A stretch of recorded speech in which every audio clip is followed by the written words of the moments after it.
Well, I guess we told you so.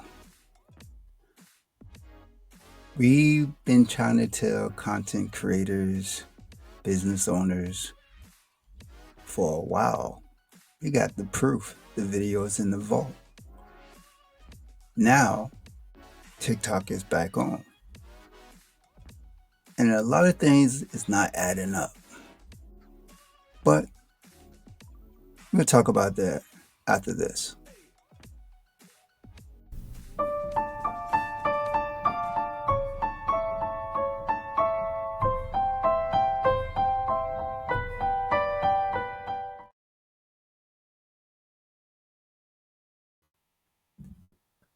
Welcome back. And all I have to say is if you prepared for the situation, you wouldn't be in the situation you are now. But I digress. Ladies and gentlemen, this weekend was, I guess, a roller coaster for a lot of content creators, business owners. You had drama all the way to the last moment when the rug got pulled out. Um, you got so many things that it just don't seem logical. Like, was this a PR stunt? Was this a move that affected what over 70 million businesses that are dependent on their livelihood on TikTok and what 170 million apps customers that use TikTok affected by some type of smash and grab. And you probably wondering, asking yourself, what did I mean about that? But let's get into the videos. I'm gonna make this short because it's everything is still in motion. But we'll talk about that on the other side. You think I'm going to join a Chinese app supporting the Chinese government to go against my home country, America? You'd be absolutely correct. Here is my Red Note profile. No, actually, here's my Little Red Book profile, and I don't want to hear it. I'm already hearing the mumbles about how it's taking data, it's teaching Mandarin, it's promoting communism. I don't care. If this is the game the American government wants to play, let's play it. America's beef with other countries is not my beef, and America keeps fucking me over, trying to drag me into their beef. It also isn't lost on me that AIPAC has essentially purchased, 90% of our current Congress, and that Israel is doing everything in its power to eliminate TikTok because people in Gaza were able to post in real time about what Israel was doing to them. Couple that with Mark Zuckerberg's pathetic tricks on it raw level meat writing to sway our government into supporting his anti-competitive practices, and well, look at that. American censorship and soon to be the biggest monopoly we've ever seen. Freedom. So here it is. President Xi, you call me up and tell me exactly what data you need. Meta was allowed to sell it. Why can't I?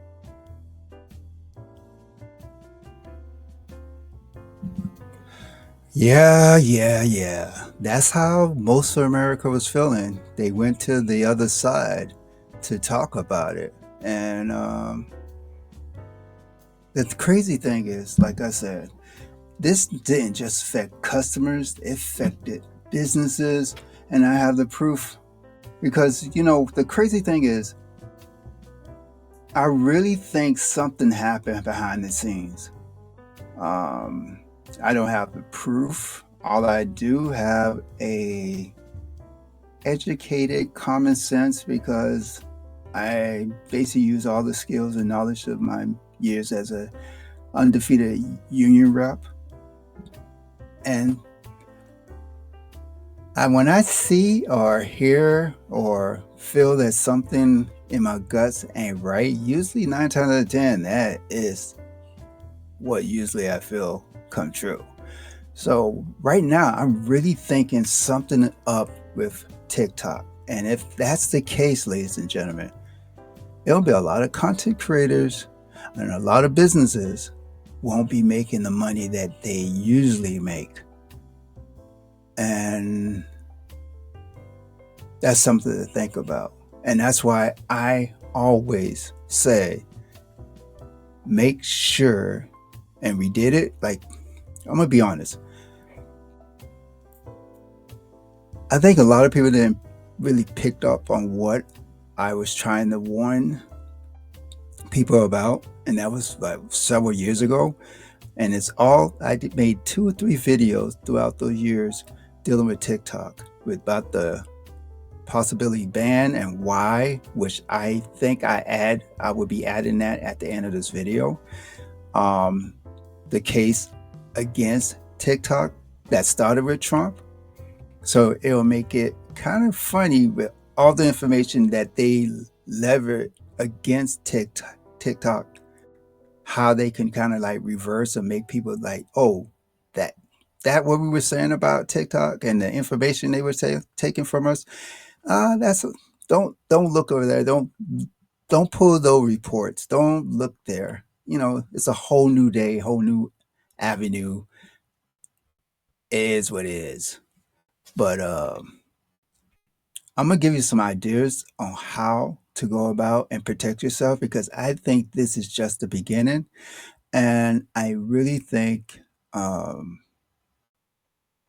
those content creators, entrepreneurs, anybody who's trying to make it out, make it big for themselves and their family, I think you really got to be very careful in the next couple of months, next 3-4 months, because I think something really funky is going down, and I'm really thinking Mark or Musk and with Trump got something going on, and you have to remember that 50%. They have to just sell 50%. Remember before they were trying to say, we need to buy all of you. And now Trump is saying 50%. Remember that. That's the key thing. And that was stuck out to me once I saw that. And I'm like, wait a minute, he's posting 50%. Wait a minute. But we'll talk about that after these videos. Check this out. 我要恭喜美国政府引起 TikTok 导演。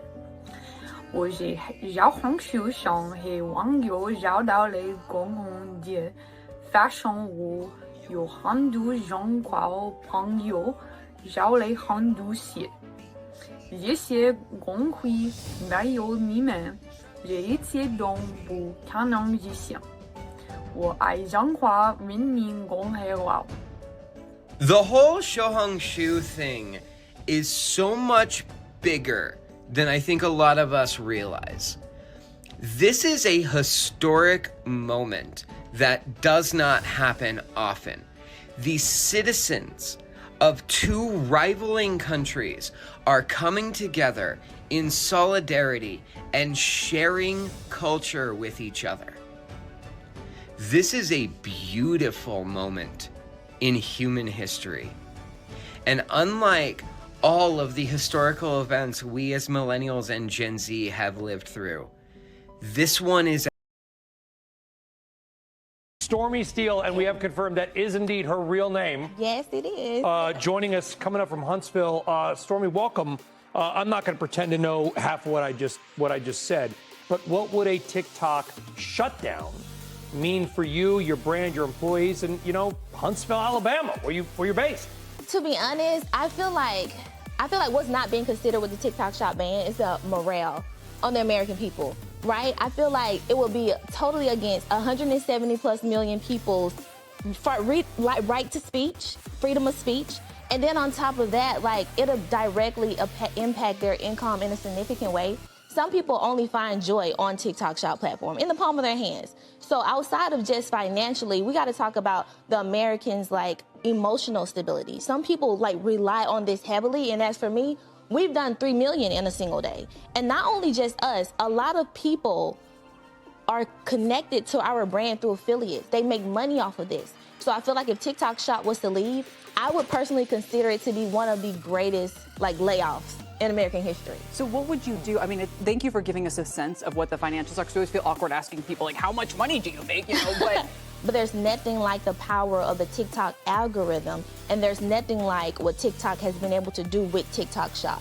They've somehow figured out a way to seamlessly integrate live selling with a brand, with a person who's sitting at home who can literally find something in their home and say, I love this. Let me go tell my friends about it and generate income. Have you tried Instagram or some of the other options? Oh, definitely. We've tried other platforms. We've seen success with other platforms, but we've never seen anything like TikTok Shop. So you think they're just better at it?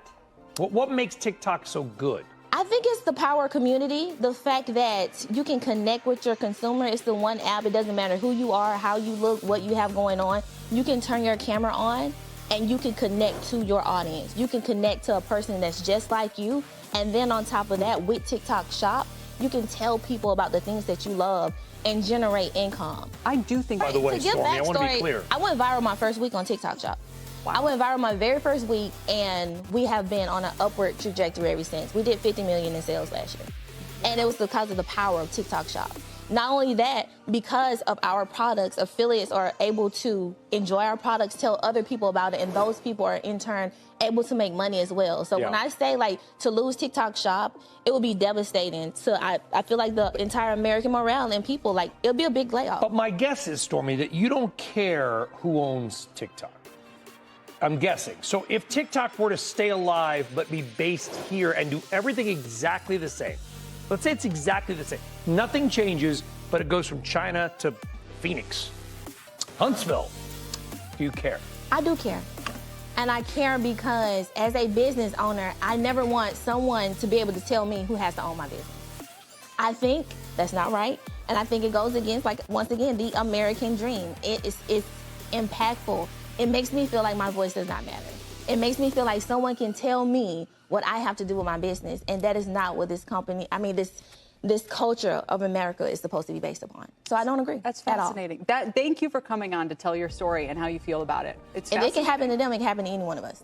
Stormy, we appreciate it. I don't know if the Supreme Court watches Power Lunch or CNBC, but if that's a good message, it's a different take than just the legal argument. There's also, to Stormy's point, the human argument. That's where the politicians come in. The Supreme Court might have to say what it's going to have to say by law, but the politicians can come in and try to kick the can down the road. Well, the fact that the CEO is appearing at the inauguration may be a tell, because even if the Supreme Court says, right, maybe the incoming president will be like, let's keep it around. Can pull something out of there. Yeah. Stormy Steele, real name. Yes, real name. Canvas Beauty. Hi, this is Lisa. I am editing this voiceover. At this moment, Lucious Lyon was thinking to himself, what if this was all a setup? Mind you, Trump started this, and somehow he's finishing it, and some ideas came into his head, but I will digress and allow these young ladies to bring it full circle. He's gonna save the app so we can establish a state media. So the person that I just stitched, I believe she is correct. We are officially back after TikTok was banned for not even 24 hours. Let's also keep in mind that Donald Trump, he was the one spearheading this ban, okay? He asked for this so that he can now swoop in and be the hero. We already know that this app has so many issues when it comes to censorship, right? You've absolutely gotten a content violation for a very innocuous comment. You've gotten one because your video was flagged as unoriginal, and you've gotten strikes. You've seen so many people lose their accounts for no reason at all, okay? If Trump gets what he's aiming for, angling for here, which is a 50% ownership of TikTok, what he's essentially asking for or trying to put in place is one state media that's controlled by the government. Think about it. Elon already has Twitter. He's got fucking Mark Zuckerberg in his back pocket at Meta, and if Meta has now purchased TikTok, they're going to use this as their mouthpiece to just push out whatever propaganda they want. And the thing that is really concerning me is not just like the economic situation of it all. Because I don't believe for 1 second they're going to let people continue making money on this app, not like what we were making before. And if they do let people make money, again, there's going to be restrictions on what kind of content and what you're able to say. It's going to be worse than we've ever had it before.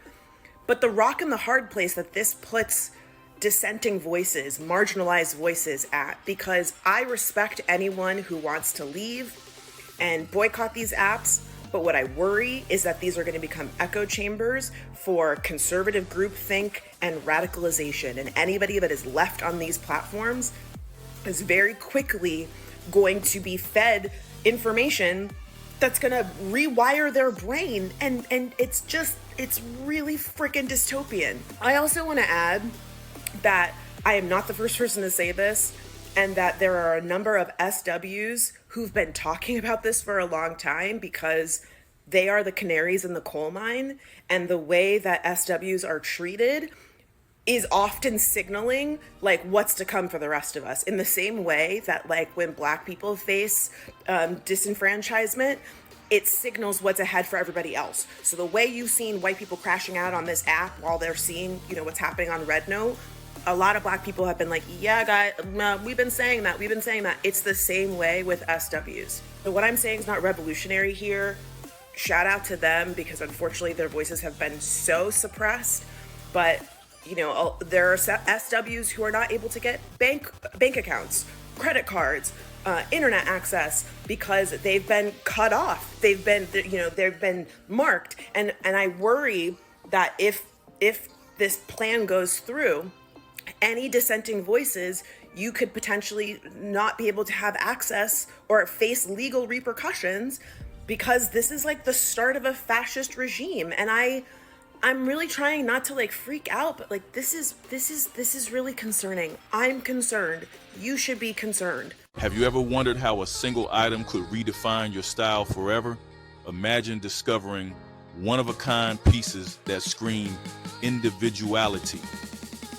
At Studio 69, we curate exclusive, custom-designed apparel for those who dare to be different.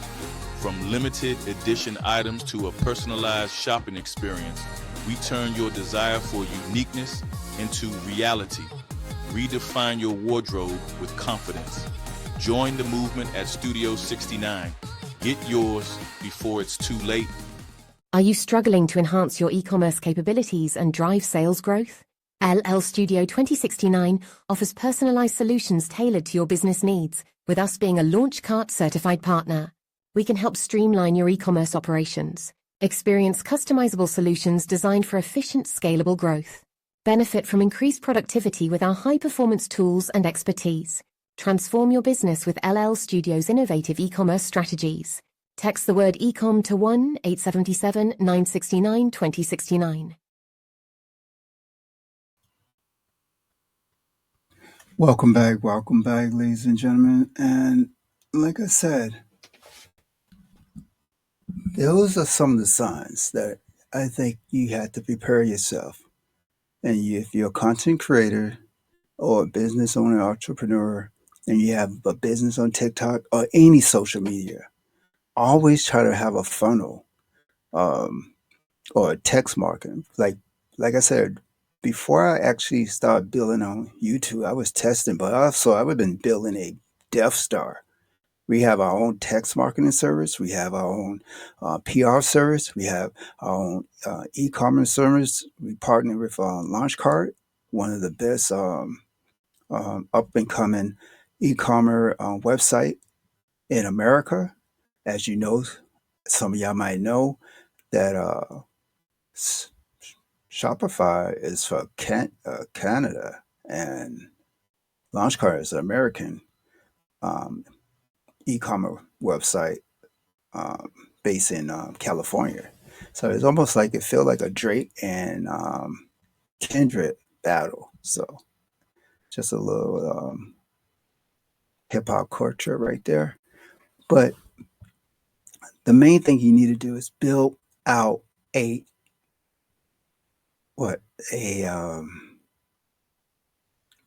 off ramp.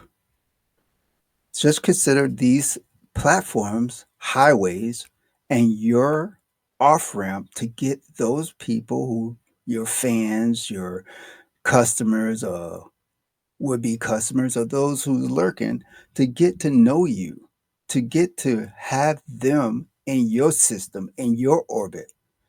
So the day when these billionaires decide to not play ball, you have your fan base, you have um, your customers that you don't have to worry about, and then you can do the reference programs, affiliated programs with your customers to build more and more.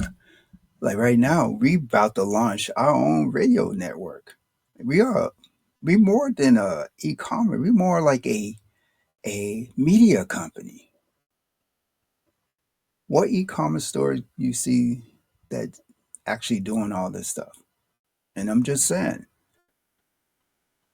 you all are media and business companies that need to be taking care of your own back end, because nobody else, as we saw what happened with TikTok, is going to do for you as you would do for yourself. Now, I'm gonna end this video, but it's really, like I said, the stuff I'm adding on here is just protect yourself. Build out your network of satellites. You are the Death Star. Satellites that bring, or transporters that bring people into your orbit, to your planet, to live. Like, best way is to commute and build community with. So, to prove my point, we did a video several years ago, I think, when this all was boiling out, when Trump was going after TikTok, and mostly I feel because he felt TikTok was the core reason why he lost the election. So I guess it's the big payback, as the title say. And I guess the silly games is he's going to gut all those who was on TikTok and make their life miserable. So it's time to prepare to defend yourself by all means necessary. And I'm gonna end with this.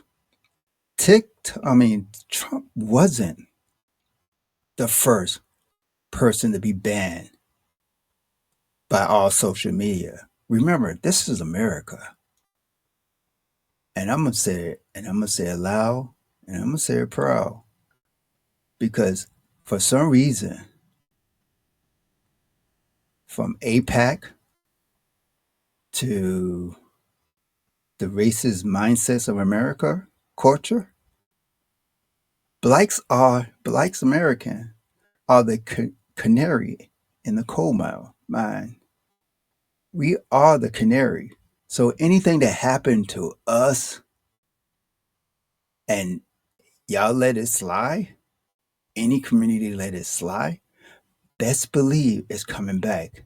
And the rooster will come back to roost. So just FYI. And like I said, Trump wasn't the first. It was a black man. And that black man was the Honorable Louis Farrakhan. Minister Louis Farrakhan, Honorable Minister Louis Farrakhan. He was the first that ever got banned on all social media before Trump. Like I said, if something happened to a black America and nobody said anything, best believe it will come full circle to everybody else. Now, believe it or not, that's all I got to say. So on this, I'm gonna show us. We're gonna end off with this last video dealing with the back end of why they was going after TikTok. So it make it kind of strange why now the about face, if this was supposed to be the main reason why they want to ban TikTok, and now they still want to buy 50%. Something is not adding out, people. And I think it's time for us to prepare for the unthinkable. All right, here, check this out, and we'll talk later. US TikTok user data has been repeatedly accessed from China, leaked audio shows. I feel like with these tools, there's some backdoor to access user data in almost all of them, said an external auditor hired to help TikTok close off Chinese access to sensitive information, like Americans' birthdays and phone numbers. Posted on June 17, 2022, at 12:31 p.m. Eastern Time. Eric Carter for BuzzFeed News, presented by LL Studio 2069 LLC. Fair use. For years, TikTok has responded to data privacy concerns by promising that information gathered about users in the United States is stored in the United States, rather than China, where ByteDance, the video platform's parent company, is located. But according to leaked audio from more than 80 internal TikTok meetings, China-based employees of ByteDance have repeatedly accessed non-public data about US TikTok users, exactly the type of behavior that inspired former President Donald Trump to threaten to ban the app in the United States. The recordings, which were reviewed by BuzzFeed News, contain 14 statements from 9 different TikTok employees indicating that engineers in China had access to US data between September 2021 and January 2022, at the very least. Despite a TikTok executive's sworn testimony at an October 2021 Senate hearing that a world-renowned, US-based security team decides who gets access to this data, 9 statements by 8 different employees describe situations where US employees had to turn to their colleagues in China to determine how US user data was flowing. US staff did not have permission or knowledge of how to access the data on their own, according to the tapes. Everything is seen in China, said a member of TikTok's Trust and Safety Department in a September 2021 meeting. In another September meeting, a director referred to one Beijing-based engineer as a master admin who has access to everything. While many employees introduced themselves by name and title in the recordings, BuzzFeed News is not naming anyone to protect their privacy. The recordings range from small group meetings with company leaders and consultants to policy all-hands presentations and are corroborated by screenshots and other documents, providing a vast amount of evidence to corroborate prior reports of China-based employees accessing US user data. Ultimately, the tapes suggest that the company may have misled lawmakers, its users, and the public by downplaying that data stored in the US could still be accessed by employees in China. In response to an exhaustive list of examples and questions about data access, TikTok spokesperson Maureen Shanahan responded with a short statement: "We know we're among the most scrutinized platforms from a security standpoint, and we aim to remove any doubt about the security of US user data. Everything is seen in China." In 2019, the Committee on Foreign Investment in the United States began investigating the national security implications of TikTok's collection of American data. And in 2020, then-President Donald Trump threatened to ban the app entirely over concerns that the Chinese government could use ByteDance to amass dossiers of personal information about US TikTok users. TikTok's data collection threatens to allow the Chinese Communist Party access to Americans' personal and proprietary information, Trump wrote in his executive order. TikTok has said it has never shared user data with the Chinese government and would not do so if asked. Under the CFI-US agreement, TikTok would hold US users' protected private information, like phone numbers and birthdays, exclusively at a data center managed by Oracle in Texas, hence the project name. What data counts as protected is still being negotiated, but the recordings indicate that all public data, including users' public profiles and everything they post, will not be included. Oracle did not respond to a request for comment. Shortly before publication of this story, TikTok published a blog post announcing that it has changed the default storage location of US user data and that today, 100% of US user traffic is being routed to Oracle Cloud infrastructure. Lawmakers fear that the Chinese government will be able to get its hands on American data through ByteDance is rooted in the reality that Chinese companies are subject to the whims of the authoritarian Chinese Communist Party, which has been cracking down on its homegrown tech giants over the last year. There is, however, another concern, that the soft power of the Chinese government could impact how ByteDance executives direct their American counterparts to adjust the levers of TikTok's powerful For You algorithm, which recommends videos to its more than 1 billion users.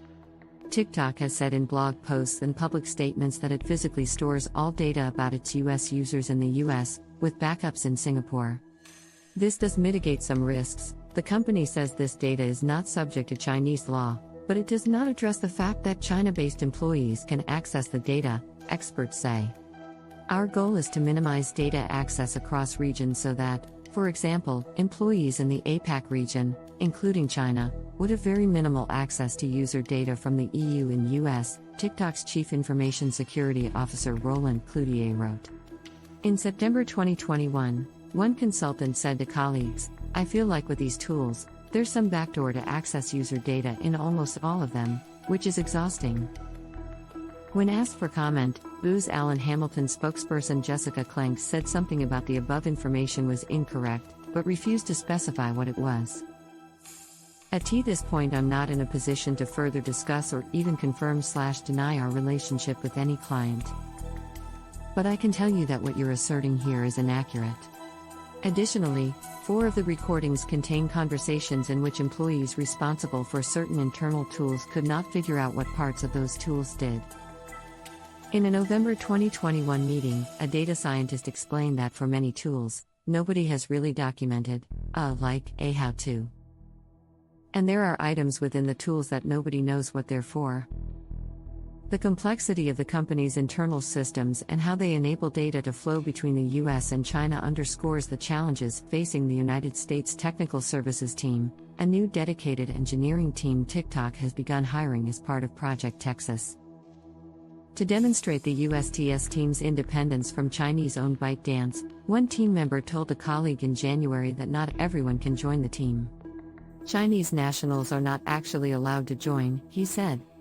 When asked for comment on this practice, TikTok did not respond.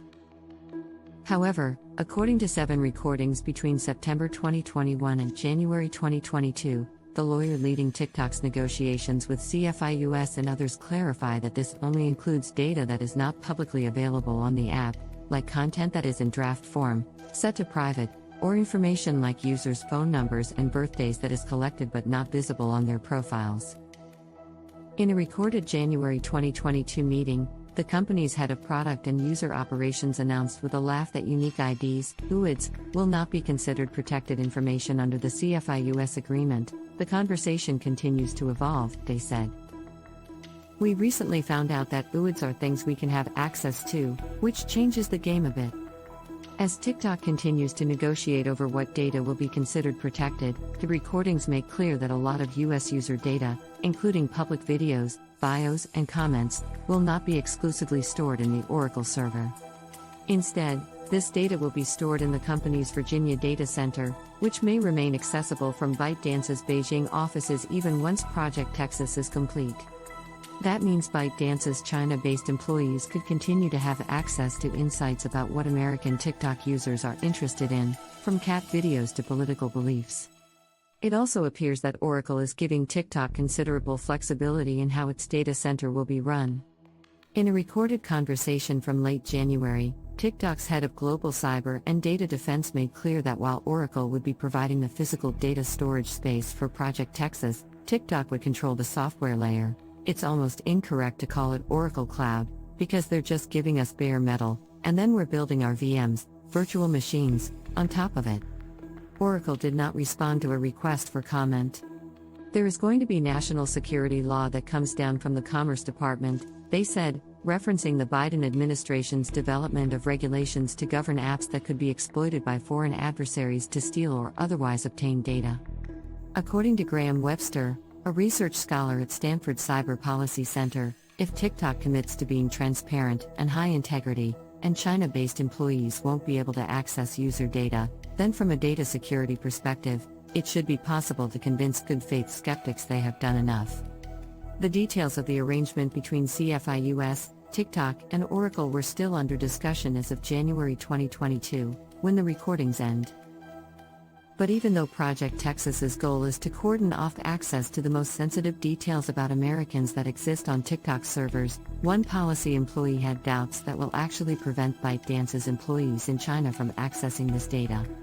It remains to be seen if at some point product and engineering can still figure out how to get access, because in the end of the day, It's their tools, they said in a September 2021 meeting. Thank you for watching.